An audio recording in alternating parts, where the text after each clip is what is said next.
hurtling towards Halloween in a very depressing situation. Just want to ask you about your own department. What are the kind of resources that our diplomats have available in the London Embassy and in the Consulate Generals, I think, in Cardiff and in Scotland and the Secretariat, given that the relationship with the UK may change so drastically in just a couple of weeks' time? Thanks, Deputy. It's a fair question.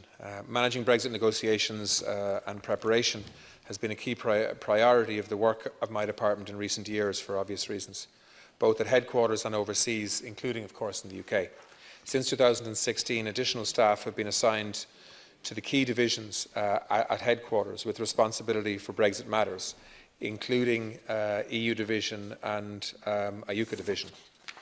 Additional posts have also been established at our embassies in London, Berlin, Paris and the permanent representation of Ireland to the European Union in Brussels. Our embassy in London remains our largest bilateral embassy. The additional staff assigned to the mission since the Brexit vote reflects the priority of our relationship with the UK.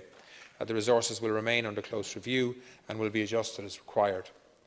Closer partnership with the devolved administrations in Cardiff and Edinburgh remain strategically important. Our Consul General in Edinburgh engages closely with the Scottish Government to deepen existing strong political, economic, community and cultural ties. The reopening of our Consulate General in Cardiff earlier this year will ensure Wales-Ireland relations deepen in the coming years, particularly in political and economic terms. The wider Team Ireland enjoys a significant footprint in Britain, with our trade, tourism and investment agencies making a positive impact. The Global Ireland Initiative supports government efforts to grow and diversify export markets, inward investment and tourism as we prepare for the impact of Brexit. It will ensure Ireland is better positioned to build the alliances necessary to advance its interests and defend its position in a post-Brexit EU, while helping to secure our relationship with the UK and its constituent parts. The strategy includes a commitment to open a new consulate in a third location in Britain. During the visit by the Taoiseach to Manchester in June for the British-Irish Council, he reiterated the Government's commitment to opening an additional consulate in another UK location post-2019. We haven't fully decided which city yet, but I think people can have a reasonable guess as to what the priority cities are likely to be. Just in response to rising demand for passports, my department has significantly strengthened our capacity by recruiting, I think, about 300 extra staff for the passport office to deal with increased demand. Are critically, thanks, Lascan. They're critically important because I think, was it last year, something like 200,000 people from Britain and Northern Ireland applied for our passports.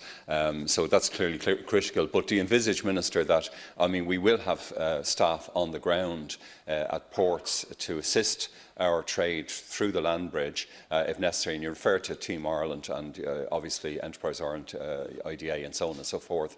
Tourism, we've seen a decline, by the way, in British tourism, haven't we, over the last year or two since this, the whole Brexit storm blew up. But would you envisage, therefore, that like we do have enough feet on the ground? Because I noticed the London Embassy and on the website, there's sort of like maybe only 20 key officials, who obviously have to deal now with a massive challenge, and as you mentioned, Cardiff and Edinburgh, but also small enough staffing. So is this something that will feature in terms of the budget in October, that there will be additional resources for our diplomatic staff and all the allied staff in Team Ireland? Thanks, Ken. Final response. Yeah, no, I mean, they're all fair points. We have a brilliant team in London, and we need it because the relationship between Britain and Ireland at the moment is one that's under some strain because of the challenges of Brexit. So led by our ambassador, but also a really good team in London. They're doing a good job. If they need more people, we'll get them more people. That's the truth of it. The relationship that we have with the UK is our most important relationship.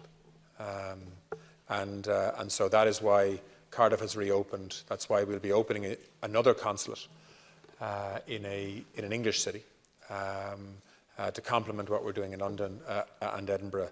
But we are reviewing all the time whether we need to add more people.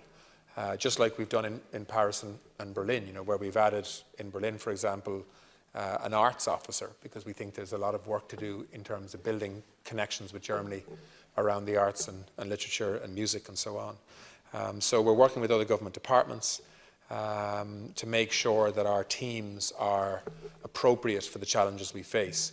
But clearly, the biggest challenge we face at the moment is Brexit, and trying to find a way forward through the diplomatic channels that we have in London in particular is a big priority for us.